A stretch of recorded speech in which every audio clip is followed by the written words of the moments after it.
Hi everybody, I'm Bradley Hieronymus, and today I'm going to be talking about the history of tobacco use.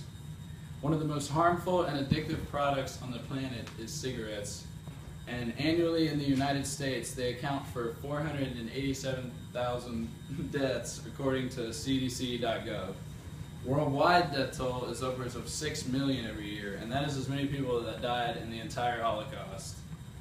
Estimates show that about 16 million people in America are living with smoking-related illness, and the only thing that needs to be done to lower the amount of deaths and people ill due to smoking is for people to quit smoking.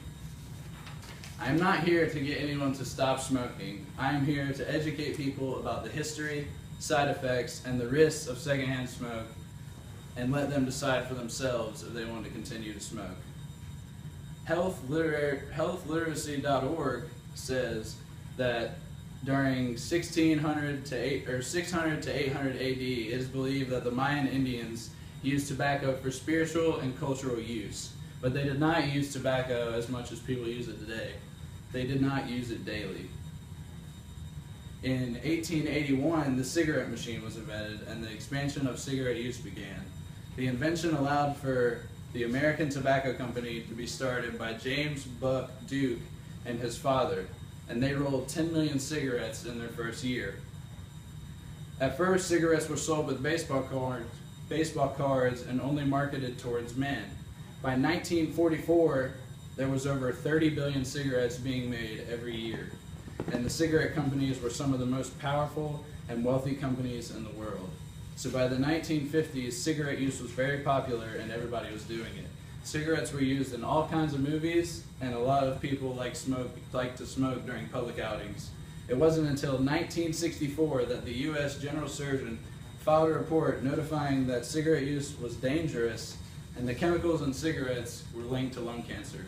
The following year, Congress passed a law requiring every pack of cigarettes to have a label that states that cigarettes are dangerous to your health. Since then, there have been multiple changes to the laws revolving around cigarettes, and in the 1980s became known as the Tar Wars, after Congress made all of these changes to the laws. Cigarettes can no longer be advertised on TV or radio. A lot of cities in the United States do not allow people to smoke cigarettes in public, and the Surgeon General's warning on every cigarette carton is more informative and required to rotate between different cigarette packages. As time moves on, cigarette companies are legally required to make all the facts about their products known, and people are more aware and more informed about their harmful effects. TheRealCost.gov says that each cigarette contains 7,000 chemicals, and there are chemicals that are in the cigarette that work together to form chemical weapons. Nicotine is already very addictive, but if you add a substance like ammonium to the compound, more of the nicotine can be absorbed into the bloodstream, making it more addictive. Also, 70 chemicals in cigarettes can be linked to causing cancer. The annual total in the United States for the amount of deaths per year by cancer due to cigarette use is 163,700. Smoking cigarettes can quickly affect your brain and heart, and nicotine moves from your lungs to your brains in just 10 seconds. The long-term effects can be rough on a person's heart, and over time can slow heart's overall efficiency. The use of cigarettes can also have physical effects on a person's appearance. They can cause yellow teeth and weaken a person's immune system. The loss of immunity can be linked to early skin deterioration. This also means that a smoker's lung is going to be more susceptible to infections than a non-smoker's lung. Another thing that smokers tend to forget is the harmful effects that cigarettes can have on them and the people around them. This is a smoker's lung.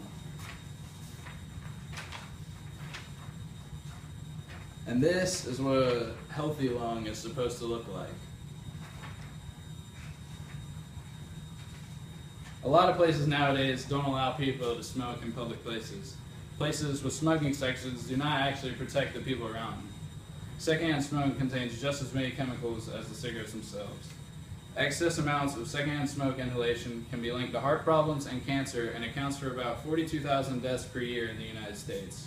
Being around cigarette smoke as a pregnant mother can also be harmful to a growing baby. If the baby is inside their mother and is exposed to the chemicals inside of a cigarette, it can stunt growth and potentially cause birth defects. It is hard to stay away from cigarettes, the harmful effects of cigarettes, but if you do, it will help you out in the long run. For me, all of this stuff is enough to keep me away. It can be alright to have a cigarette every once in a while, but keep in mind that habitual cigarette habit can be one of the hardest to break. So tread lightly, because this habit can cause long-term disease and significantly shorten a person's life.